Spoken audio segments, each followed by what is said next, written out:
Abahaya TV XYZ, so Power 97.9 in Radio XYZ 93.1 or Promotobre Kasiebo and a brother Penima Busume that also do ACA Esuna Ebekwako for voter power so 94.1 Global FM who shop or Takrade it's Roma FM or Kankwantabo or Jessica Jinyami or Sampa Nananom Ewa Hafugo so Western Radio was Yama Elembele KFM 92.1 Ewa Pazanglegi FM or Ball Vinci Radio ni TV Dunkono Fin Atom Local FM was a Citroe High Radio Ewa Beche Radio SM online.com and the Apple 68 FM of Virginia, USA, tune in Power 97.9, Daisy Radio, Etley, Adam for Power Radio, Power G Life Radio, our UK, OPD Radio, our UK, my XYZ online.com, multi TV Digiboss National Radio Channel XYZ Kasiebo, and I'm home na Facebook, Power 979 TV XYZ Ghana, Radio XYZ 93.1, and support FM Washama, Gateway Radio in Quanta South 101.5, our done by Rich FM. Ewa Singfusu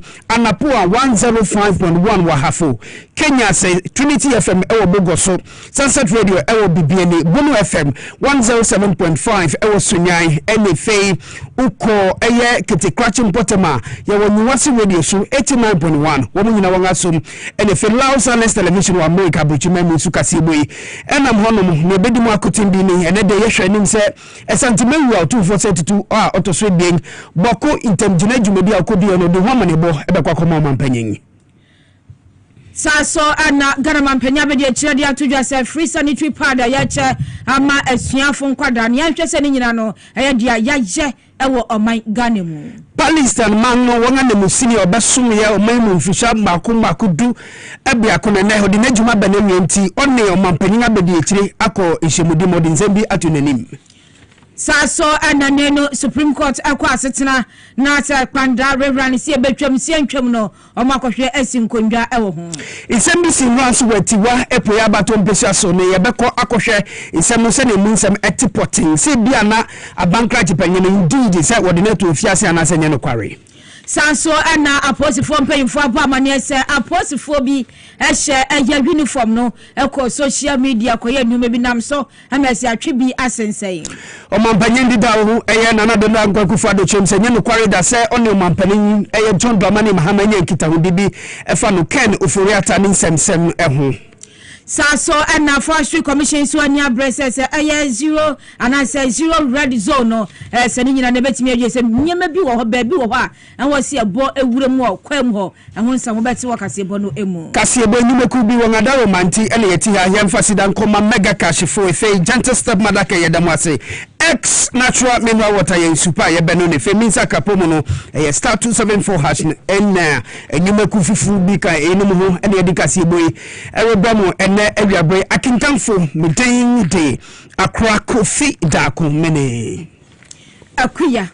Krantema efe Kasiebo no emunchirim ankasa enen esantimewa eyotufo osetuto so ebien ene de yara ene wiabre yehwe nim se ode amanebo ebekwa koma his excellency John Dramani Mahama ewon tamgina ejumedi a okodiye se yenuanom a womo boko a ene wo etifi epoemantem ahinsam mansotwe eba wo mutamnti a ekoba se nipa kunkumetimi amane muso wo honom eprobusume afimu eno Panin John Dramani Mahama this ejumedi no ehye otumfo se tuto auto so bi nsem se onkoyo tamgina fo no frahifu ebienyi no ne won enya enkitahudi se na be asodwe betimi ababoko ene ne importem ena no busumi atwem no ne koba isi eye santem gina jumedi nyina no etumi aba na wie na minimo erikase no eye otumfo se tuto ofa ahifo wo free boko ne importem ebepuem ewo menhia ahifi honom ena ode anotutu ne fe adwenkyere jumedi nyina eba na wie ene dey ene yehwe nim say his excellency John Dramani Mahama ebejesa amanebo no edi free santimewa enchen na answer na ne dey kra beto no na his excellency John Dramani Mahama edi kan ekamunsem se ene dey ena ohwe nim say eye santimewa 247 tutoto so bien edi sa amanebo no ebebre no. When I met him, he confirmed that yes, he had been asked to mediate in the conflict, and so we said, okay, we'll give opportunity for that mediation to take place. So we've been managing the crisis, sporadic killings here and there, waiting for the outcome of the mediation process. Happily, the Otofo has signaled to me that on the 16th he would come here to the presidency I'll invite you, the National Peace Council. I invite the Executive Committee of the House of Chiefs, and then other, recognized bodies, religious leaders, and we will receive the mediation report together, and then consequently, whatever actions need to be taken to implement the reports, we would all, know exactly what we're going to do. His Excellency John Dramani Mahama in Sebituga were on a Asumbe Bawku Ekushia Wanatna Honum. Wisdom had a German Nobu Amanefi Omampeni John Dramani Mahama Kachi, a Wabekam who studio Wizimi Mwakwaba. So, and a day no, Yashanim so 24 Edisamani boy Ebeba. In Sembe now retiti if you're mamping tonight. So for now we know say Nina is set for the Otumfo to come to the Jubilee House. Yeah, or this Bawku mediation report no. Ebeba send you can from the time His Excellency John Mahama Bedi president no, he was informed say the Bawku issue no. Now there the previous regime no was in talks with Otumfo say obe mediate na omode asumdwe ababe asumdwe Peri Babipim Bawku. Obekai during the time of the previous administration, no, Adia do 2-4 led the mediation to the Dagbound, chieftaincy dispute. Yeah, the time President Akufo-Addo the final process. No, cause he was Abudani. He was not an Abudu, he was not an Dani, and that he was an Abudani. Exactly. And so the 2-4's critical role our play in terms of peace and traditional ruling in the country was the reason I back say onto the Bawku mediation process. No, we do know say all the two factions have met. The Otumfo has met Omunina. Okay. Yeah, Sisiano, Abutoyemu, Abba. Yeah, Peri. Even to the extent that the health minister making arrangement to put doctors into Bawku and inter-environs to show say indeed peace has returned, and that's the final mediation report now. And then His Excellency has indicated say all the people that matter. So for example, the security agencies, the Ghana forces, the immigration, police, as well as the internal security, all the other agencies will come together in receiving this report, because at the end of the day, the implementation and the recommendation by the Otumfo will be based on their operations. We also know say the National Peace Council and eba omuju media omu pese the ombetro muashemu, because the National Peace Council now the hotspot areas or more indicated in their annual report the 5 regions of the north they play a very critical role, and that will also be part of the groups receiving the report about the Christian community as well as the Muslim community, the National Chief Imam, as well as the Christian Council of Ghana, the Ghana Economical Council of Churches. These are individual groups the president will require their support in ensuring say peace, lasting peace, back to Bawku, especially when the president has made mention say he's not going to lord it over the people, and that is going to be a president obey you see the people who matter. And that's Obe Jojo, Obe J Adventure, Finkofo, Ahudu Naho, now or more Edia share say, or minor Oduno, we be able to me, Ako Yi Intino. We expect say the National House of Chiefs and all the other agencies Beba to receive the report with the the Otumfo Beba and then the processes will follow from there. Okay, so do we know the exact time the report you'll be receiving? Per the schedule na no and 4 p.m. Okay. Abrabo no 9 no. Okay. Otumfo betinase and I say mampen betinase aje Otumfo asantehene na the final mediation report no odiaba. Me da CP wisdom headed John yenga mani bonia de biara do boy amani afio mampen John Dramani Mahama na kache eno disamani boy abrayen efi mampen atena ni nyina ye report na de ye hwe nim se Otumfo se tutoto so bi nga Santimanwa no or de Bawku nsensem mu amane bo ni nyina no or de bebre na wisdom hedejome or de samane boy abre kwa yo yada mampenya se otu na mpa hwe se Ghana ebenya asumdwe na yetimi akwanim enti yenko nsem froso yakwa nsem froso na se Ghana mampenya bi de akire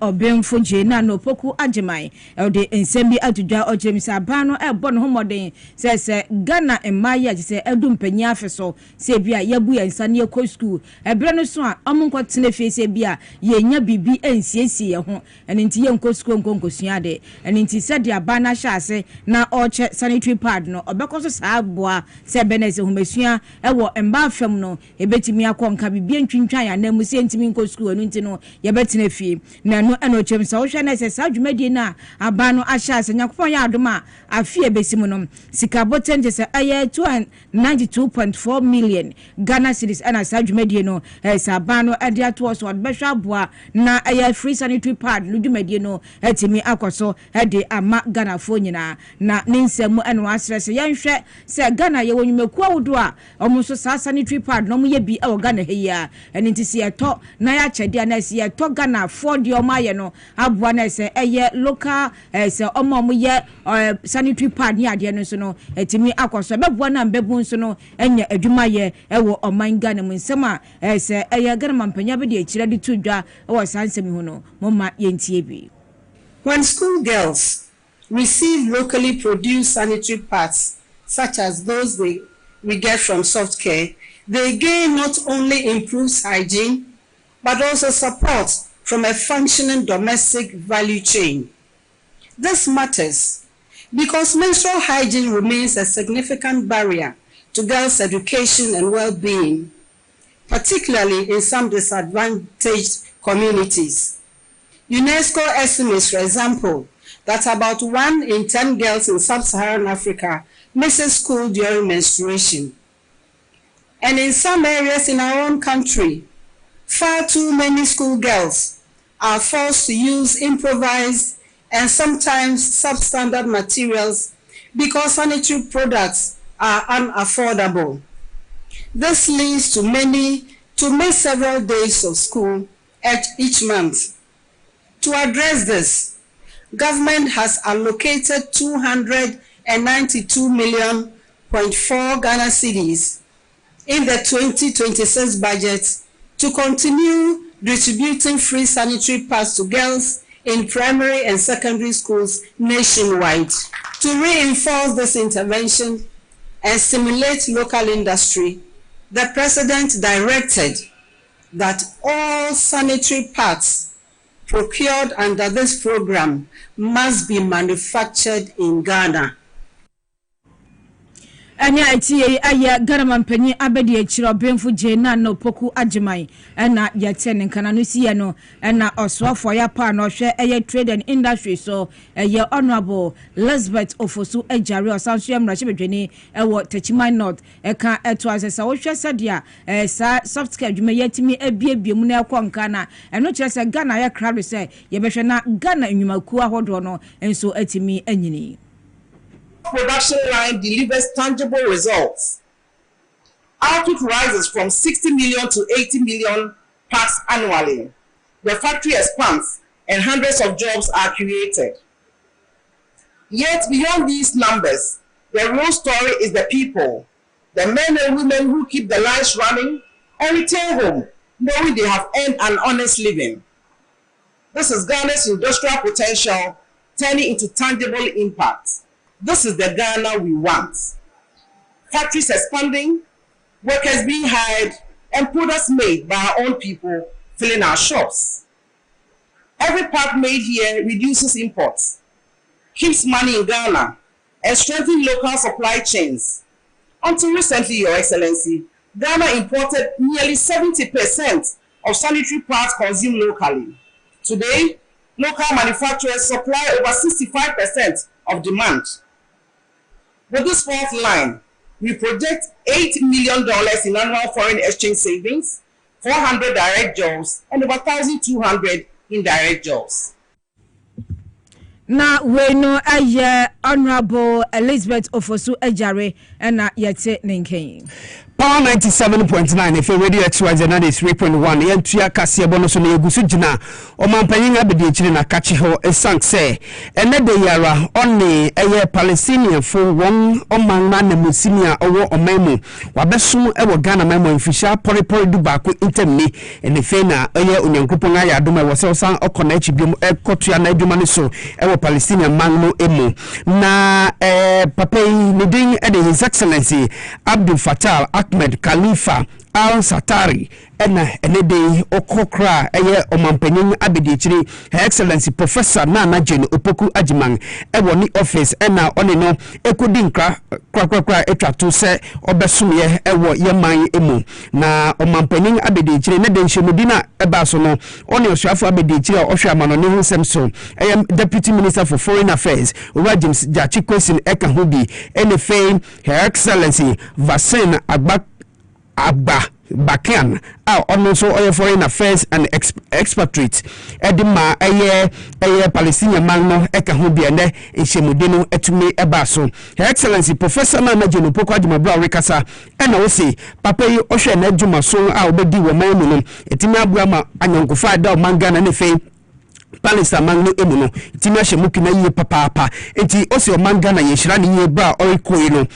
onko sum ewo na djuma fufuro obekwa akoye ewo Palestine mangno manase o manfufuro biara so obeyi ni so obekọ no osi o mangana ye ta na echi fei ba oriko o kan na nhwe ne susi enkita hudi mapa ne se fei asitina pa ye ne no ebetena wo manmu no onka na nhwe ne susi Ghana ye nya onemu ye enti bibiara obenya akonya so obeba o manmu no wo ho kwan se obetumi aba se ne be ya enkita hudi ni anyankufa mapa eda Mangana ene fe Palestine ene nankasa etemno yebeto akoso na yenga hemu enkina enti omampanin abedechiro binfu na Jane Opoku Ajiman chense omangana de yenga boya pono ato se bibiara no bibiara baba be pro man mu se ba besi omanfufuru bi anan yebejemu awa tu ne fe yenga hwese enkitawde egwedimu sem ene fe anyankufa no yebetumi ahyen mukina ewo diplomatic kwanso na nema nyina so akoso ye ede amayen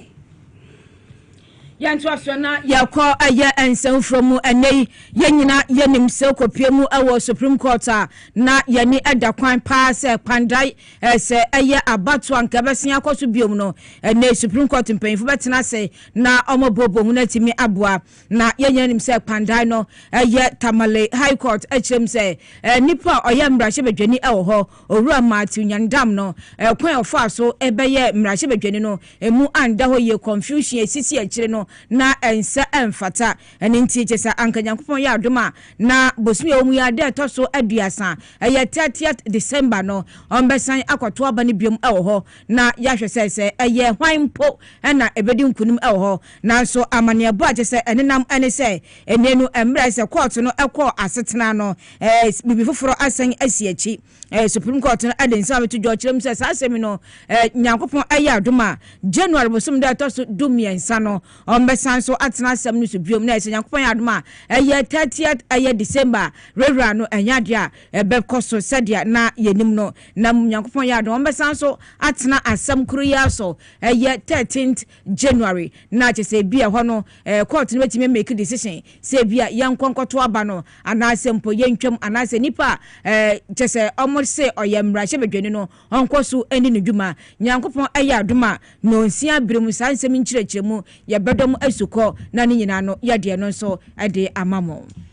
Sukanya nkrupo ya duma 6 p.m. Esang se na yene Ramadi Muhammad Jibril our Deputy Director of Elections ni IT edema ndisa mwenye kuno yene mitwetwe nkomo efri eye panda abato mpesua so na numpo chem se womude wan krado se wobekọ abato no no wobedi nkunum esang se womabuabua wo hu edesi kura mpudi down enti jinai fufura court no esi eye Supreme Court no esi no no sia ne fe yene edumedi ahoro aka wo TV ni radio so no yede mu kyeremu ebebramo yene esang se report no aye conflicting Bawku say esang say isifo won ntumi me promo court no I say court no ntumi nsi gina enti court no angasa no bufu say easy one for representative ama e court na another report nso echem say nia ukan yesisia no o say jesa pepombu so me need better so do biesa no ansa no obetena so enti na say bia isifo no ntumi anko ni ntini bia Supreme Court na take that decision no enti yehwe say edi ati bia no Ninti ayisi nso anko no so okay eyinsu di adanse setisi alo court na yejuma unlike some time ago 8 years ni no enenka representative ho ni ho obesi ginai wo so this time around no what's he representative no we wa ma enti court ni se ontimi bu asem no if that is the case they are fine. Ubeka the last 8 years whether easy rep one as only basic genai na enu na unanimous FC ni buy no this time around no Ghana is working again we set an agenda no eguso aye adwuma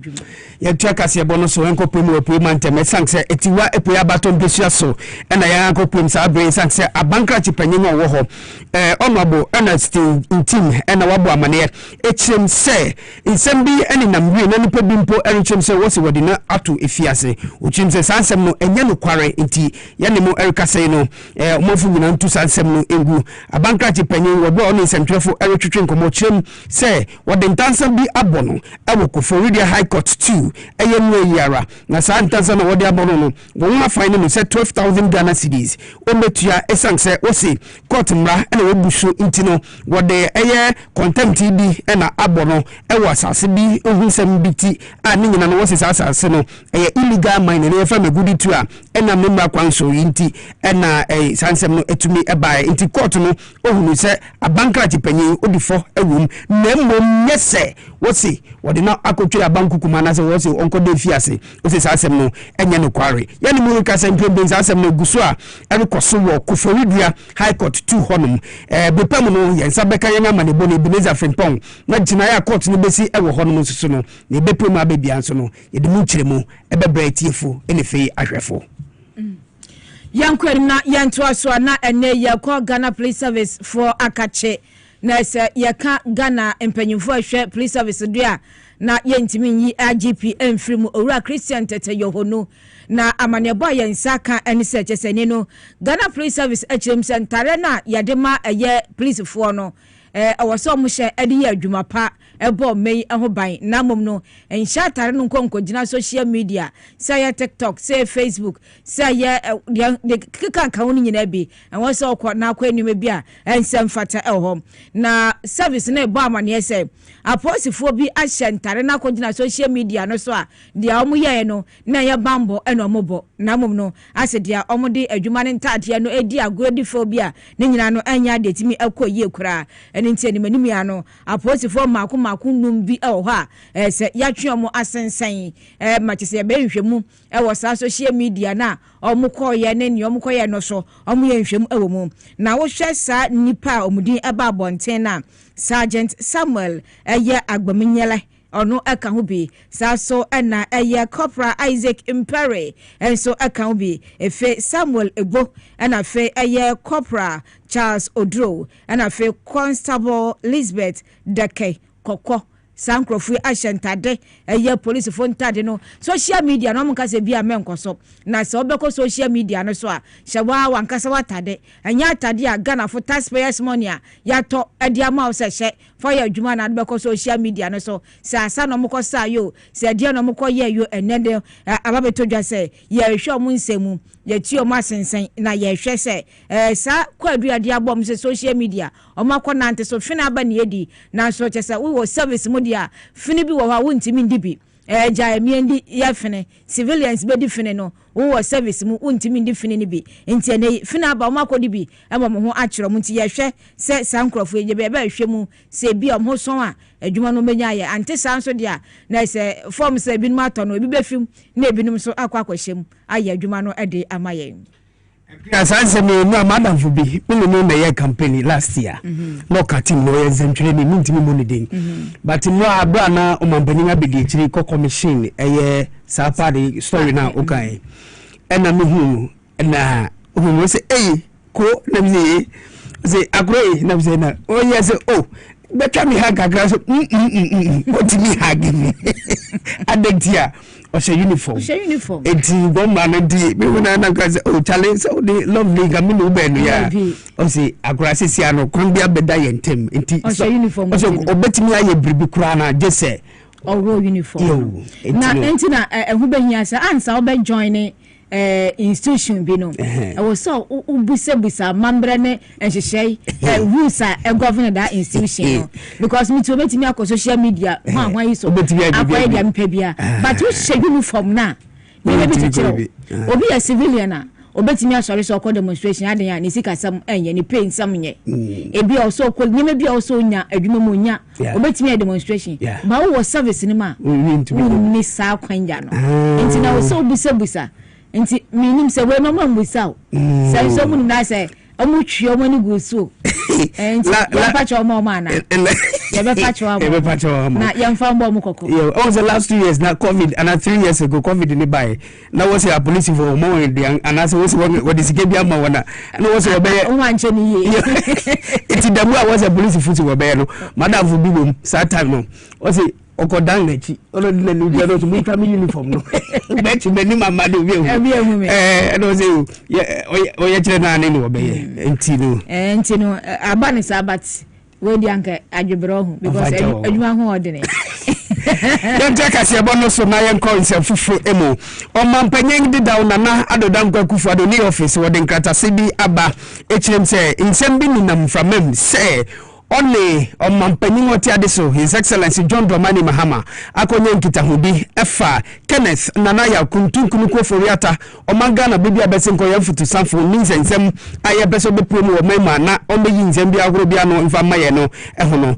na amane bono chim se ekufuado ne eye John Dramani Mahama wa akonye nkitahudi bi eno na eye o mampanyin dida ekufuado na aso ye no wode nkratase bia ba chim se sansem no enye no kwarida ne de yara na wode sa ankratase no statement aba ochimse amane bo a eni namsa do bonima ne biso no ochimse enye no kwarekra na emu wo mode enya de se bia wo hu se aban dida mu mpanyimfu do won di djuma bia yesusu se won djuma ye mu no na nkoye na aban pese ototo won anu bisa wo musem no ombeye eye bibiti se 90 twitwafo ade amasa djuma de no to ochimse sansem na nyina brim no enye no kware His Excellency Nanado Dankwa Kufado ni office ochimse won hu se obesumye ewo omamu se 2-term president na finance minister den Kanu Foriata nso obesumi no o say ono de wo mu se ne ekokoso nyina no eye bia na eye amanyosam nyema bi na wo pese wotu sa na mo no nti senia do bondumani bi edi sa mane bo no ebae no wo say enya no kware se ni office no one omampanen eye Mahama akonya nkita ho de bi wo mu yantu aso na nei aya Forestry Commission mpanyimfo ebo amane se nyame adum bebia na se eye zone red na nipa bi aya galamse no opaje se na aya jinsem no twedi ampa aya adum eko aya ko ade atia galamse no nkunumdi aba enisa nse oma bowura omesa bia ni nyina no nipa aya galamse ne omkukuru omkaka nyina no omotimi adwidwiri nyina edi afiom wei aya nsem opanyimpa oya Chief Executive Officer ede ma Forestry Commission Dr. Hugh Brown ede atudwa na ochimse commission no eyom nkoa anomotimi edi sankunim na no Ghana Police Service eka ho sa so na Ghana Armed Forces for eka ho a omatu sa na mo asa galamse fo ni nyina yapam awo munkonsa edi afibia ho na ode sansem tudwa ombra na one nsem twrafo atwe nkomo said your kan nsem no moma yentie bi. Currently, that's as at December 10, no forest reserve in Ghana remains in the red zone. Can say with certainty that as far as illegal mining operations within forest reserves is concerned, we are in a much better place today than we were at the beginning of the year. But we cannot be complacent. We need to stay focused, vigilant, and resolute. The various law enforcement operations carried out by the Forestry Commission with the support of the military within our forest reserves since March this year has resulted in the seizure of the following mining equipment: 21 vehicles, mainly pickups, 4 bulldozers, 227 pumping machines, 69 motorbikes, 13 tricycles, 28 gold detector machines, and 13 heavy-duty generators. In addition, 453 suspects have been arrested and are being prosecuted, and 189 champagne machines seized, with 646 champagnes destroyed so far. The Forestry Commission, through the High Court, has secured formal confiscation to the state of the following seized equipment: 158 excavators, 2 bulldozers, and 16 vehicles. Other seized items will be taken through the court system for formal confiscation. Unfortunately, this growing menace led to 9 staff members of the Forestry Commission being attacked and sustaining varying levels of injuries this year.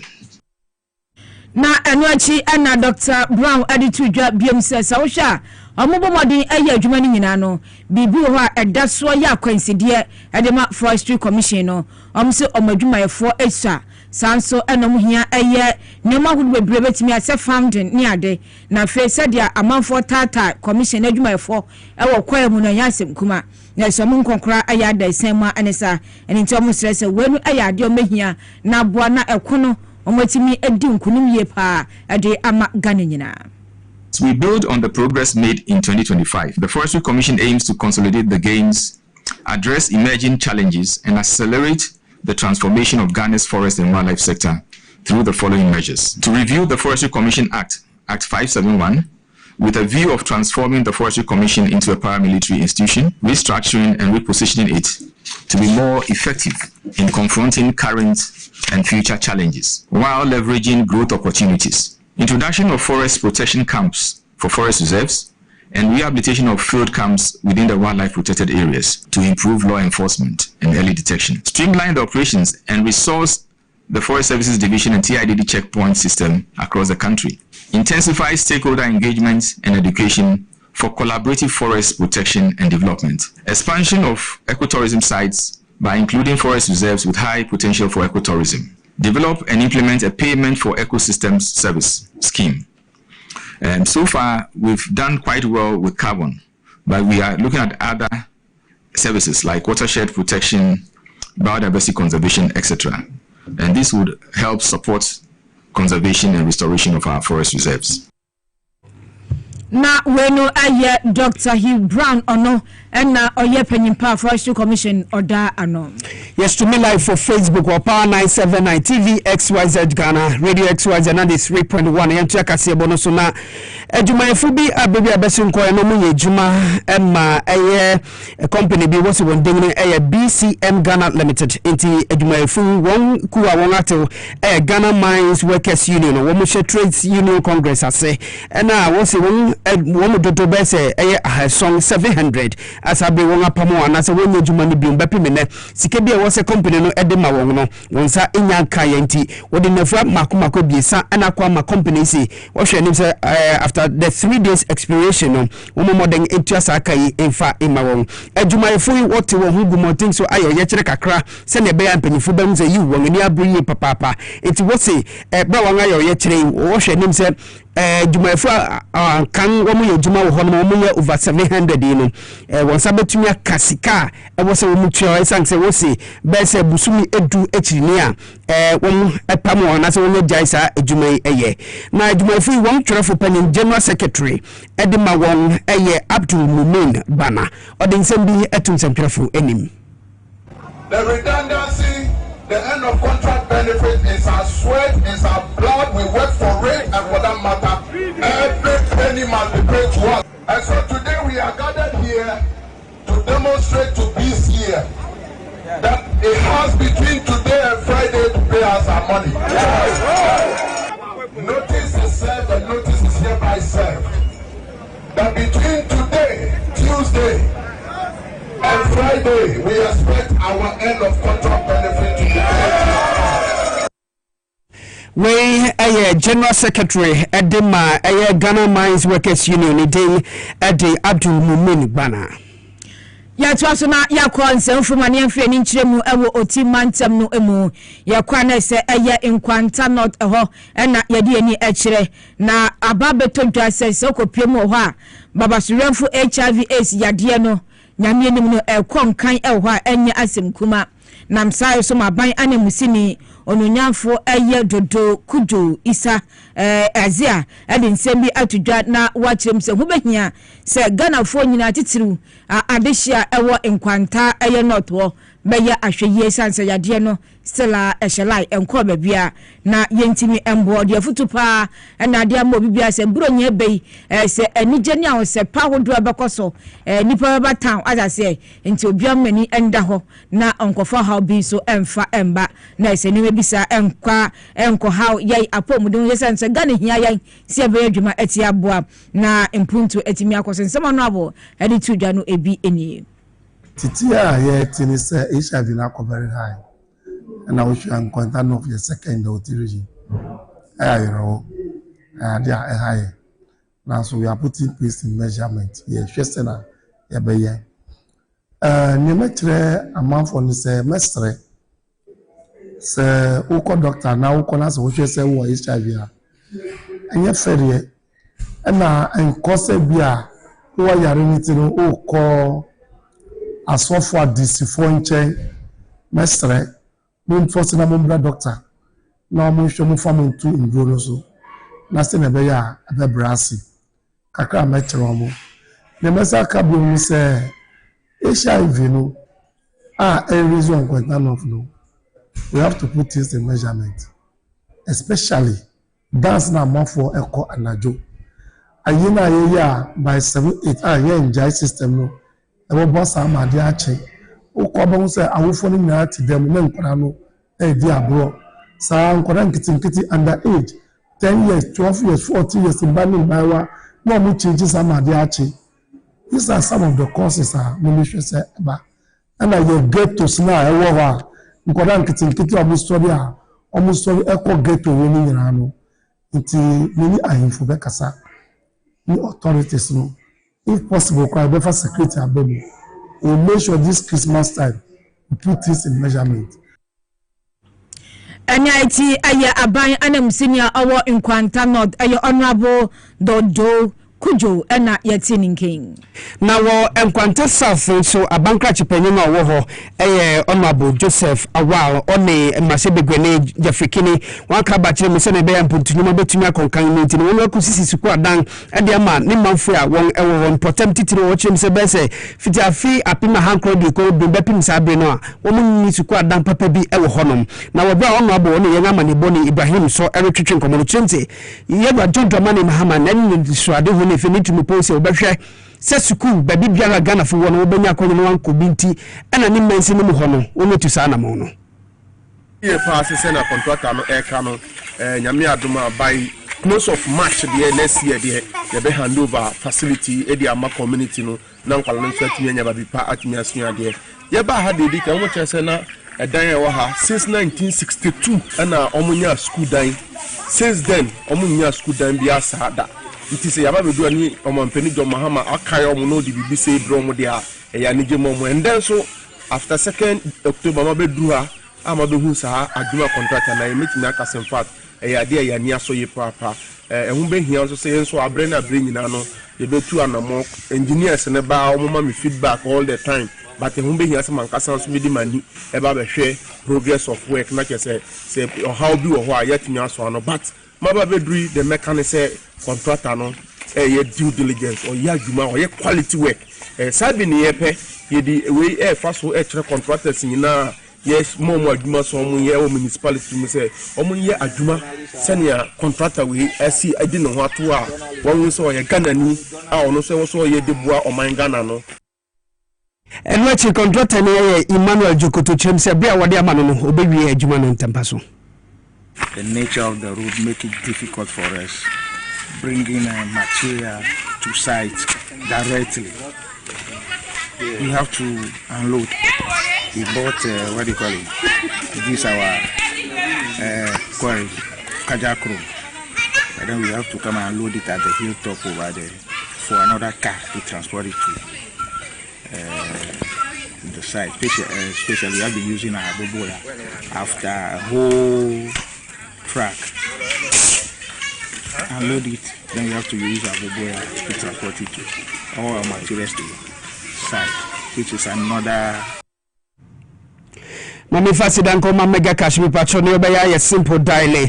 star 426 star 5 na select option 1 and bebra ma 6 lucky boxes no ujo mu ba kwa obetimi disika most of December ye women ti modern sika no eso ye papa utwa ye 5 Ghana cedis ne bete ne ne enene phone ene edi we erebramo gentle step madaka yenko hono mkoto mu fantare mu fampa bra bronya brem won atete ne mane so won akira kwan e was spinters quantipone so wo be bogus furniture no won ni Absa bank no di ni hwe fred 0244 238 477 and 0245 681 085 ye bani musudu ya ex natural mineral water super papa upedodo to anwa freyen e 059 627 3546 and 059 627 3547 Misa Kapomo no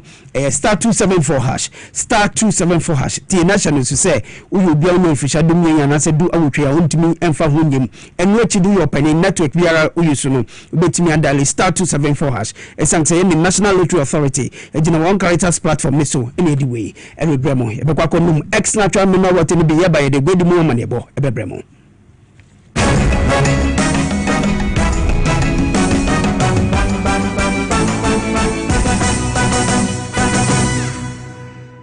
na ede na aya obayi a oda forma so na yafunu mu emunumuni. Oh Mr. Entry also yare ya titi be benfie pi nanso ne yam nyono da se me chew no ahodo amato a me hunu hwe a ebe ya nwanwa menyi ni se what also tamfo hexa capsules any hexa mixture yanum bom kotia also no bia ma no anom anka ne ho ato no dadaada also dro de eno ne hexa capsules any hexa mixture akom ni nchiremu also yekura eto yefunu ene ensunumu etuma wo yefunu ekeka wa woje ho a enye also etumi ema wo ye cheko ebra wadidi awie so how eye also de a kope hexa capsules any hexa mixture nanum bom na ho ebeto pedudu etu a ko okanshi drug lane Kumasi Dani Herbal Takradi AA Mensa Anafre 02038228855 Apefo abatanya wama won mofranofo ene mofra woni mfiedum enka ho Haxa capsules ene ne mixture also tamfo edi age adwadie nkrato yi atom.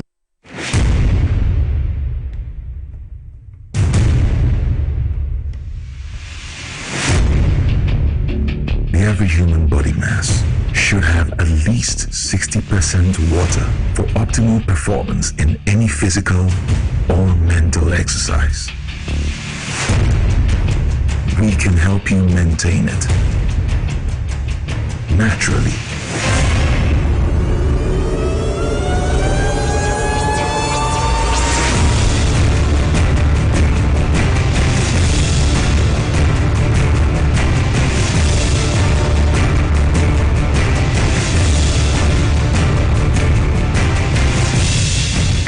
Natural mineral water. Simply natural. For bulk purchase, call 0596 273 546 or 0596 273 547. This advert is FDA approved. Hello, Ghana. Payday is here. Stand a chance to win instant cash prizes on Review Scratch for Win. Up to 100,000 Ghana cedis to be won today. Get ready to play Review Scratch for Win to win big on TV XYZ. Stop scrolling and start winning. It's simple. Dial star 850 star 6 hash on all networks. Choose your card type and select your lucky card for a chance to win big. Play with at least 5 Ghana cedis or more. You could win up to 100,000 Ghana cedis in cash prizes instantly. Yes, you heard right. 100,000 Ghana cedis in cash prizes. Don't miss out on the chance to win big. Dial star 850 star 6 hash to play now. Review Scratch for Win. Scratch certificate. Maybe scarcity pound. You must be 18 years and above to play. Terms and conditions apply. This game is regulated and approved by the NMA and the Caritas Foundation.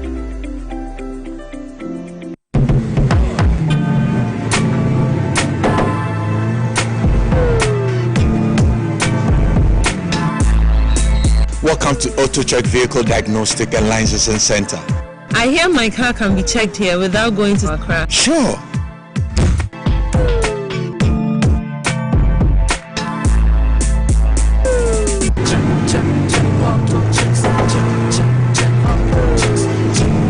Emission, check. Alignment, check. Brakes, check. Visit AutoChecks at Koforidua Aquadum Road for the roadworthiness of your vehicle, from saloon cars to heavy-duty industrial vehicles. Madam, your car is now ready for the road. Thank you so much. AutoChecks, check. AutoChecks, your safety, our priority. Check, AutoChecks.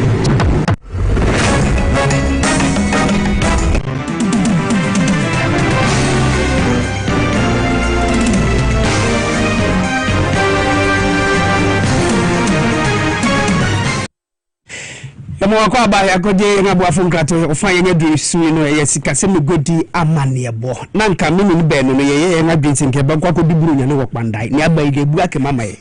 Kofi Abrante akra etiden oba de adom na nso nyame ado wo se me nko kpadai bi mo sana sisi aye ba set ya to say Supreme Court say Christmas na dia de be fa wokpandai ye ko so sika se me godi amane bo yo akra Ebre aso say ye di jedi na face Kasemu amanebo esomo e Kasiebo esomo ma be di Kasiebo cha be di e di Kofi Abrante XYZ broadcasting say you do Christmas and afi food diet to him eti monten ye na jedi fo ko din ko mo bi say o mo say anye bia Christmas mo aye we say e na jedi mu eko eno e na jedi fo bi e chi mu say ade a impempe be pemu Ghana esan say Ghana city etuma gina ne mbobreso no de ama nyama bibira e wo man Ghana mu enso ne dwadie na afi sika wonsem no etumi aba form na nsem no bia dwadifo no bi enso ene tu yenim no ebi eni Bronya ebe ejodie hu etse Pacho ejodie no de enye two bars amom na so no o compare to last year mama more better than this year no Bawku na last year no na 45 cities and so this year no asa mampani money bobo on mine ntino akọ 40 cities and Bawku na nko squeeze say na 42 cities say 40 cities na so no dollar no enso anya stable sa ntama manfo no ebeto ade na omusuo fese oto ade ne ochana ba na asante so to be na go no ma ade chese teso a ma ne yi no ne business nse na aya osifa ye yes obesuo sana last year na ka onim say ye tum to go sana de bia no etuma abenya fa so no na sana ye tisho mo to go mo ma anu osuo for the prices in there emono matiti so but one thing is say kilos ni so matiti so say 5 kg a mine 4.2 to the moment o mati money so the price ni so eswati but first in the anke say 5 kilo 5 kilo pepe but say o matiti kilos ni so way any same bia ye di fo nso e ko twetwe nkomo no wo de to XYZ any Power FM ya manebofo nso enim yemfo ne yemfa ye ni enchirem e wo Chamber of Oil Marketing companies are trying to friend Comac wo mu chemu say December ye we mu na wo twe da ye nim no ade a frank obo ni na ebetumi aba form eno wo mu chemu say ya ade a sa a significant loss and downward sa franc obo aba form ni na ejina say Ghana cedi and dollar no etumi aba form eno ejina so ama sampempre aye kan franc obo eba form no mu chirem say petrol ebeko 6.55% na diesel enso akọ form 11.67% na LPG gas no enso akọ 0.22 wo mu chirem say ni na edam godia efi amano ne ede ba no say amanfo beko no moko akoto franc o ena ba be pm my Ghana mu no eno na nam so ama dollar ni na no aba aye stable no aboa amampempre no Christmas mo aye we frango bo ebeba form eno na chamber echi mu se ni na enam se wo mo na hihye pa egu akom se na be ya se yakwa pie mu ewo afofida na Christmas mu no ni na ebetumi akọ form na dwadifo na afa hyenkafo ne wo ma wo mo ne frango edu omujuma no wo mo nso wo mo be hiha wo we eni nsem bia wo mo nso wo mo na etuja ena brand adaje be mayen ne gwadi ena fit Kasemu amano bodi na ebesi mi ambe so mo bidin edi Kofi Abrante ya da CP so disi Kasemu gwadi amanebo abre no mangade hye eno so mi ebegina na wi abre promoter Kasiebo TV XYZ Power FM Radio XYZ the affiliate wo Ghana ne amano ne social media so no e di minara ebesi ede amamona Honorable Joseph Entry Awal MCE for Enkwanta South o say Kofi Abrante so minga tell o say nipa ben no Kofi say wo mi se mi enko di bronya wo kpanda idea Honorable Joseph Awal say yemra Enkwanta South ne mi di bronya wo Honorable tie ne yebeba hopa